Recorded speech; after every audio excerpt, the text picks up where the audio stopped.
Shalom. जगामध्ये सर्वच बहुतेक विद्यार्थी कोणाचं तरी अनुकरण करीत असतात.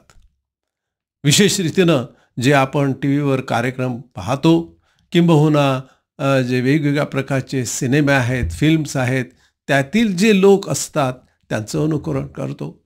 किंबहुना जे संगीतकार आहेत, किंबहुना जे विज्ञानामध्ये पुढे आहेत, किंबहुना काही वेगवेगळ्या प्रकारच्या क्षेत्रामध्ये पारंगत आहेत, त्यांचं पुष्कळदा अनुकरण करण्यासाठी तरुण मुलं पुढे असतात.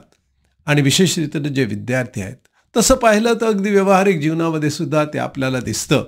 जर शेजाऱ्याने काही नवीन गाडी घेतली तर मग त्या ठिकाणी पुष्कळ लोक, कदाचित त्या रस्त्यावर राहणारे किंवा आजूबाजूचे लोकसुद्धा विचार करतात की अरे आपण तीच तशीच गाडी घेऊ. हे झालं अनुकरण. अर्थात हे काही वाईट नाही त्या बाबतीत, परंतु ज्यावेळेस आपण आपल्या वैयक्तिक जीवनशैलीच्या बाबतीत विचार करतो, मग कधीकधी आपल्याला विचार करावा लागतो की त्या टी व्हीवर दिसणारी व्यक्ती सर्व दृष्टिकोनातून त्या ठिकाणी अनुकरणीय असते. त्यांचं अनुसरण आपल्याला करावंसं वाटतं, पण त्या पडद्याच्या मागे जे काही जीवन असतं, जीवनशैली असते, जीवनपद्धती असते, ती पुष्कळदा अनुकरण करण्याच्या लायकीची नसते. आणि म्हणून आपल्याला काळजीपूर्वक कोणाचं कसं अनुसरण करायचं हे आपण ठरवायचं असतं. ते आपल्याला विचारपूर्वक ठरवायचं असतं. आणि विशेष रीतीनं जे ख्रिस्ताचे भक्त लोक आहेत, ख्रिस्ताचे अनुयायी आहेत, सेवेकरी आहेत, त्या आपल्याला ते विशेष रीतीनं काळजीपूर्वक निवडायचं असतं की कोणाचं अनुसरण आम्ही करावं, कोण अनुसरण्यालायक आहे, आणि मग त्या प्रकारे आपल्याला आपलं जीवन जगावं लागतं. तुम्हाला माहीत आहे, पवित्र शास्त्र बायबलमध्ये त्या बाबतीत फार आपल्याला मार्गदर्शन आहे. आणि उदाहरणार्थ जर मी आपल्यासाठी 1-2 वचनं वाचली तर त्यावरून आपल्याला कळेल की अनुसरण आणि अनुकरण ह्या दोन्ही शब्दांचा शब्द हे प्रयोग केलेले आहेत. मी आपल्यासाठी योहानाचे 3 पत्र, त्यासाठी एकच त्यामध्ये अध्याय आहे आणि त्यातील 11 आणि 12 ही 2 वचनं वाचतो. यामध्ये असंच म्हटलेलं आहे, प्रिय बंधो, वाईटाला अनुसरू नको, तर चांगल्याला अनुसर. चांगले करणारा देवापासून आहे. वाईट करणाऱ्याला देव दिसला नाही. देमेत्रियाविषयी सर्वांनी व स्वतः सत्यानेही चांगली साक्ष दिलेली आहे. आम्हीही साक्ष देतो आणि आमची साक्ष खरी आहे हे तुला ठाऊक आहे. मला असं वाटतं की ह्या ठिकाणी अगदी स्पष्ट अनुकरण आणि अनुसरण ह्या बाबतीत आपल्याला फरक दिसेल. शब्द जो वापरलेला आहे तो आहे अनुसरण कर. परंतु कशाचं आणि कोणाचं हा प्रश्न आपल्यासमोर असेल. तुम्हाला माहीत आहे, हे जे मार्गदर्शन दिलेले आहे हे गायस नावाच्या व्यक्तीला दिलेलं आहे. त्याला त्याने बंधू म्हणजे भाऊ असा शब्द वापरलेला आहे. म्हणजे ह्यावरून आपल्याला स्पष्टपणे दिसेल की एखादा देवाचा प्रेषित संत योहान गायसला माझा भाऊ म्हणतो, माझा बंधू म्हणतो. त्याची जीवनशैली नक्कीच फार चांगली असली पाहिजे असं आपल्याला दिसतं आणि त्याचं वर्णन पहिल्या वचनापासून ह्या अध्यायामध्ये आपल्याला आढळतं. असं म्हटलेलं आहे, ज्यावर मी खरी प्रीती करतो तो प्रिय गायस यास, वडील यासकडून.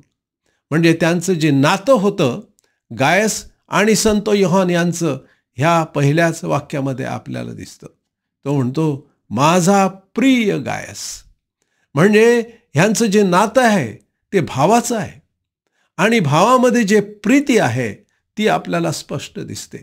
तो कौटुंबिक रीतीनं त्याचा भाऊ नव्हता, परंतु विश्वासामध्ये आध्यात्मिक जीवनामध्ये ख्रिस्ताचे दास या नात्यानं ते गुरुबंधू होते असं आपल्याकडे वाक्प्रचार आहे. तसं यांचं नातं होतं. मग दुसऱ्या वचनामध्ये त्याचं वर्णन केलेलं आहे की हा जो गायस आहे आणि तोही एका प्रेषितांचा ज्याला भाऊ म्हटलेला आहे, तर त्याचं जीवन मग नक्कीच काहीतरी वेगळं असलं पाहिजे आणि त्याचं वर्णन ह्या ठिकाणी आपल्याला स्पष्टपणे दिसते. दुसरं वचन, प्रिय बंधो, जसा तुझा आत्मा सुस्थितीत आहे तसे तुला व सर्व गोष्टीत सुस्थिती व आरोग्य असावे अशी मी प्रार्थना करतो. कारण तू सत्याने चालतोस अशी तुझ्या सत्याविषयी बंधुजनांनी येऊन साक्ष दिली. यावरून मला अत्यानंद झाला. माझी मुले सत्यात चालतात हे ऐकल्याने मला आनंद होतो, तितका दुसऱ्या कशानेही होत नाही. चांगल्या गोष्टींचं तू अनुसरण कर असं मार्गदर्शन योहानाने गायसला दिलेलं आहे. मग ह्या चांगल्या गोष्टी कोणत्या आहेत असं आपल्याला दिसतं की चांगली एक पहिली गोष्ट ह्यामध्ये वर्णन केलेली आहे की तू सत्याने चालतोस अशी तुझ्या सत्याविषयी बंधुजनांनी येऊन साक्ष दिलेली आहे. गायस हा कशाचं अनुसरण करत होता, कोणाचं अनुसरण करत होता आपल्या जीवनामध्ये आणि आपण कोणाचं अनुसरण करावं. वेगवेगळ्या प्रकारच्या हा बाह्यतकारी ज्या गोष्टी आहेत, नक्कीच त्या बाबतीत जे जर आपण अनुसरण जर केलं तर मग ह्या जगापुरतं ते पुरेल. परंतु ह्या गायसच्या जीवनामध्ये त्याने एक उंच अशी रेष आपल्या जीवनामध्ये आणलेली आहे. त्याने आपलं जे जीवन कोणत्या पातळीवर असावं हे ठरवलेलं आहे.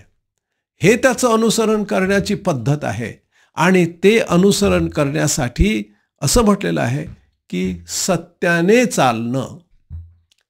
बस कोणतीही परिस्थिती आणि काहीही कठीण प्रसंग मला माझ्या जीवनामध्ये जरी आला तरी गायस असं म्हणतो त्याच्या जीवनाच्या बाबतीत की तो सत्याने चाले. फार मोठं सुंदर वर्णन ह्या ठिकाणी आहे.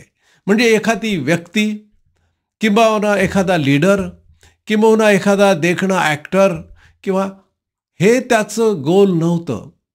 त्याची जी शैली होती त्याच्यासाठी त्याने उच्च अशी रेष ठरवलेली होती आणि ही उंच अशी जीवनातील जी रेष आहे ती एवढ्या उंचावर नेलेली आहे तो म्हणतो की सत्य जीवन जगणारा तो आहे. त्याच्या खाली त्याने आपल्या जीवन पद्धतीला येऊ दिलं नाही. खालच्या पातळीवर नव्हे, परंतु उंच पातळीवर त्याने आपलं जीवन ठेवलं आणि आणलं. आणि ते म्हणजे ह्या स्पष्टपणे सांगितलेलं आहे, सत्याने चालणे. अनुसरण जर करायचं, अनुकरण जर करायचं, तर सत्याचं अनुकरण करायचं, सत्याने चालायचं. आणि आपल्या सगळ्यांना माहीत आहे की आपल्यासाठी एकच सत्य आहे. मार्ग, सत्य व जीवन फक्त एकच आहे, आणि तो म्हणजे प्रभू येशू ख्रिस्त.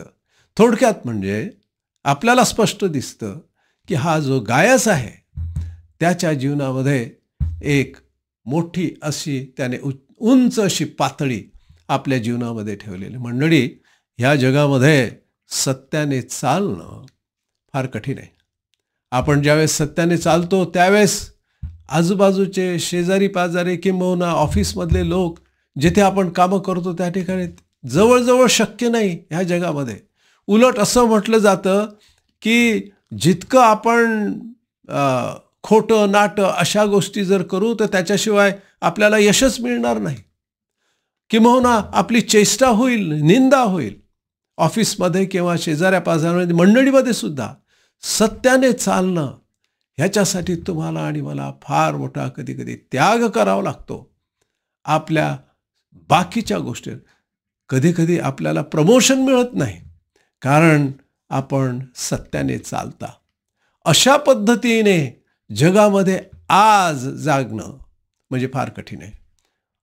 आजची जी जीवन पद्धती आहे, आम्ही कोणालाही कोणत्याच प्रकारे सोडत नाही असे काही काही लोक म्हणतात. पैशासाठी, पैसा हा आमचा अशी उंच अशी रेष आहे, ती आमची पातळी आहे. सर्वात हाय पातळी जर कोणती असेल तर पैसा.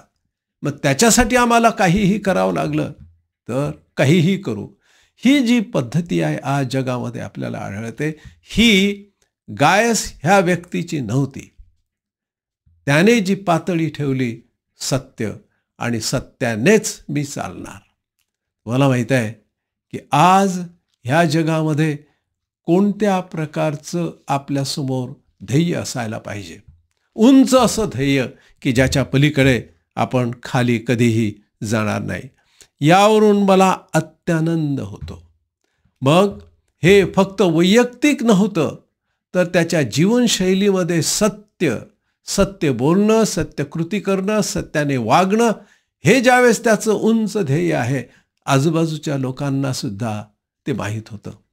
सगळ्यांना माहीत असतं की हा मनुष्य खोटेपणाने कधीच त्याचा धंदा करणार नाही, त्याची सेवा करणार नाही, काम करणार नाही, किंबहुना नोकरीसुद्धा करणार नाही जर त्याच्यामध्ये असत्य असेल तर. पुष्कळ लोक असे दुर्मिळ असतात. अशा प्रकारचे लोक, असा हा दुर्मिळ मनुष्य आपल्याला ह्या ठिकाणी दिसतो आहे. पुढे असं म्हटलेलं आहे, माझी मुले सत्यात चालतात, हे ऐकल्याने मला आनंद होतो. तितका दुसऱ्या कशानेही होत नाही. ज्यावेळेस काही व्यक्ती सत्याने चालतात समाजामध्ये, त्यातून जगाला आनंद होतो, इतर लोकांना आनंद होतो. कारण असे लोक जीवन जगणारे फार दुर्मिळ आहे. 5व्या वचनामध्ये अजून एक गोष्ट त्याने सांगितलेली आहे की कोणत्या प्रकारचं, कशाचं तो अनुसरण करीत होता. प्रियबंधो, परकीय बंधुजनासाठी तू जे काही करतोस ते तुझे करणे विश्वासाचे आहे. या ठिकाणी त्याची सेवा करण्याची जी पद्धत आहे, आणि ते असं म्हटलेलं आहे, परकीय बंधू लोक म्हणजे जे कोणी त्याच्या समाजाचे नव्हते असे, जे कोणी नवीन होते, किंबहुना जे ख्रिस्तीतर होते, ज्यांना वेगवेगळ्या प्रकारच्या गरजा होत्या, शारीरिक गरजा होत्या, सांत्वनाच्या गरजा होत्या, प्रार्थनेच्या गरजा होत्या, ह्या वेगवेगळ्या प्रकारच्या गरजू लोकांना, की जे त्याच्या समाजाचे नाहीत असे लोकसुद्धा, त्या सगळ्यांची तो सेवा करीत असेल. जे काही तू त्यांच्यासाठी करतोस ते तुझे करणे विश्वासाचे आहे. ह्याच्यामध्ये फार मोठा अर्थ आहे. पुष्कदा सेवा करताना स्वार्थ असतो, किंबहुना काही गोष्टी आपण काही लोकांच्यासाठी करतो. पुष्कळदा ह्या जगामध्ये असं आहे, ज्याच्याकडे पैसा आहे त्याला मदत करण्यासाठी लोक काहीही करायला तयार असतात, धावायला तयार असतात.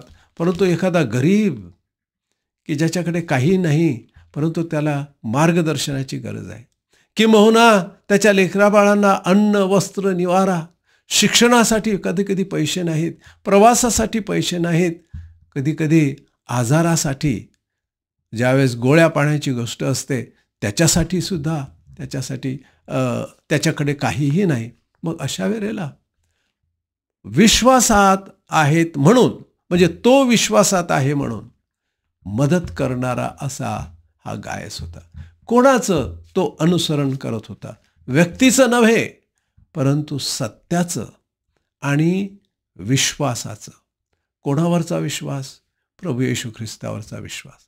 त्याचं तो अनुसरण करत होता. थोडक्यात म्हणजे ख्रिस्ताचं.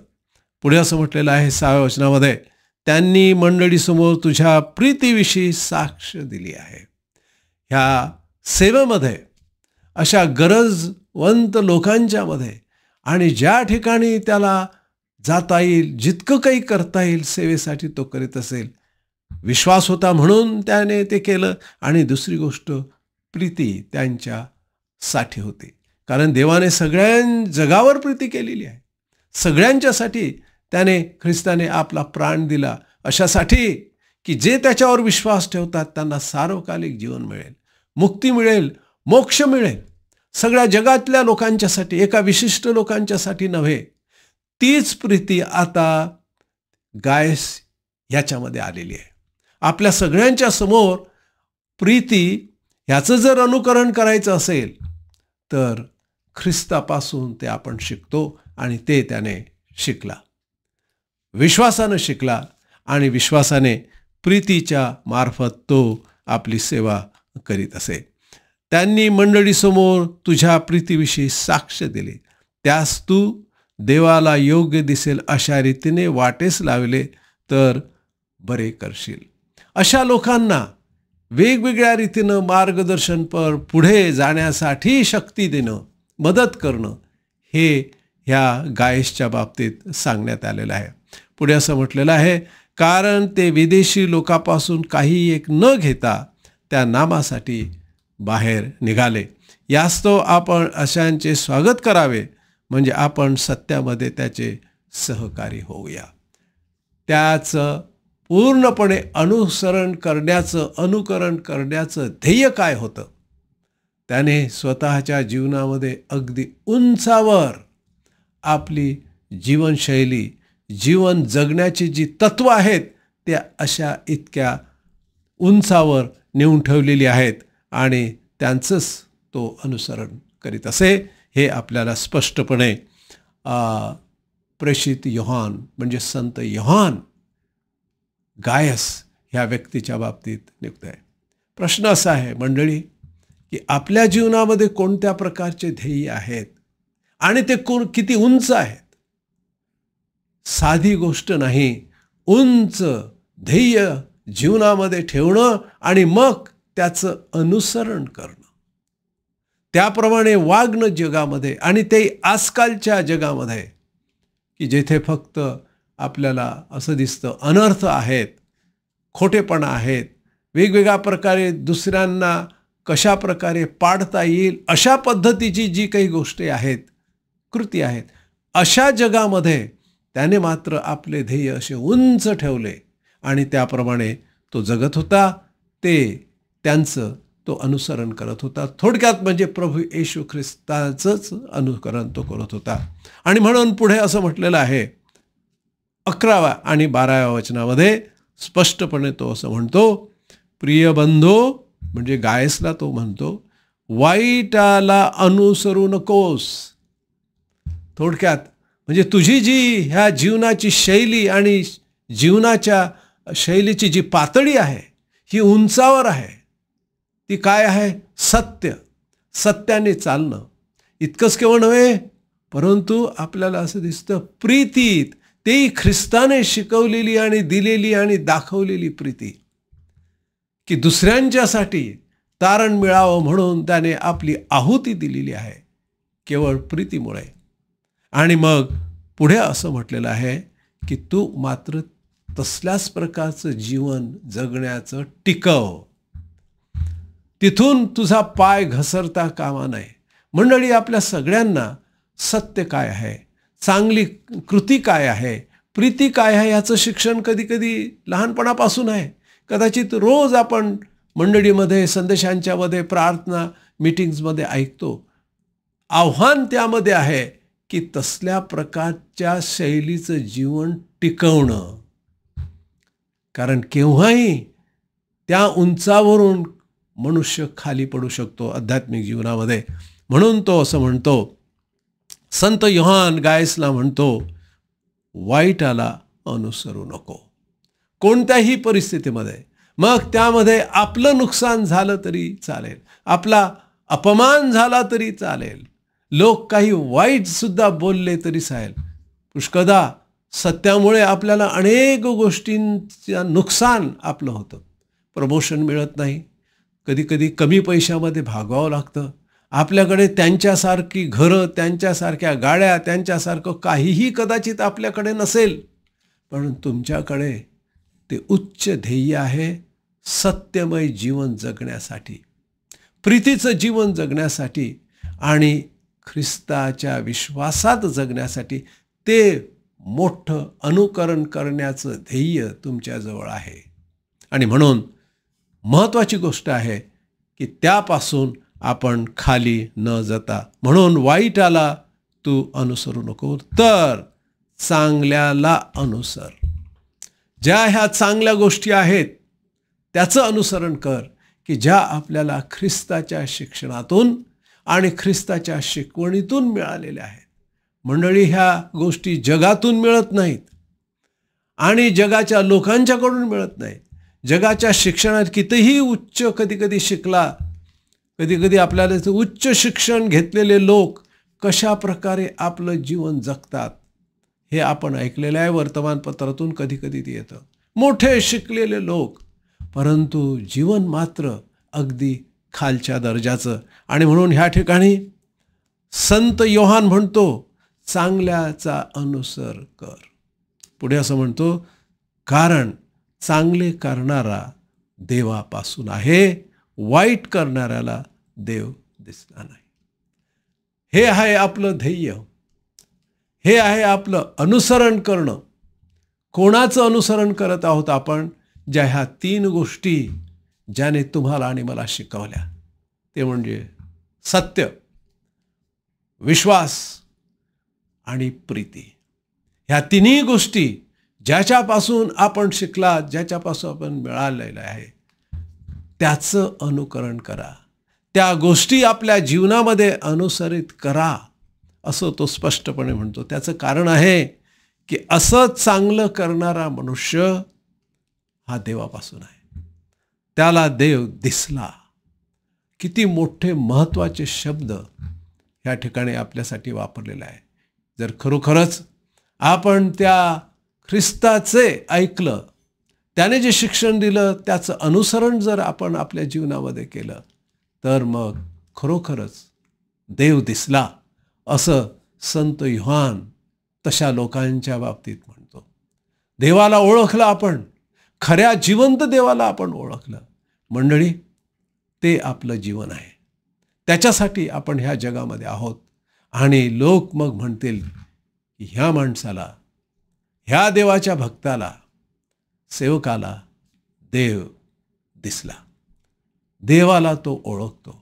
मंडळी, चला या, आपण जे शिक्षण ह्या ख्रिस्ताने तुम्हाला आणि मला दिलेलं आहे, सत्य, सत्याचं जीवन जगणं, प्रीतीचं जीवन जगणं, आणि इतकंच केवळ नव्हे परंतु विश्वासाचं जीवन जगणं, म्हणजेच जगाला प्रगट करणं की आम्हाला देव दिसला आणि देव आम्हाला ओळखतो. देव करो तुम्हाला आणि मला असं जीवन जगण्यासाठी अधिक शक्ती देव. आपण प्रार्थना करू. आमच्या पवित्र देवा, तुझ्या ह्या वचनाबद्दल आम्ही तुझे उपकार मानतो. आणि जी ही व्यक्ती गायस इतकं सुंदर जीवन जगत होता, की त्यावरून लोक म्हणतात की ह्याला देव दिसला, देव ह्याला ओळखतो आणि हा देवाला ओळखतो. देवा आमचं जीवन तसंच होऊ दे. आता देवजो बाप ह्याची प्रीती, देवजो पुत्र ह्याची कृपा आणि देवजो पवित्र आत्म्याची सहभागिता आपणा सर्वांबरोबर आता आणि सदा सर्व काळ असो. आमेन. आमेन.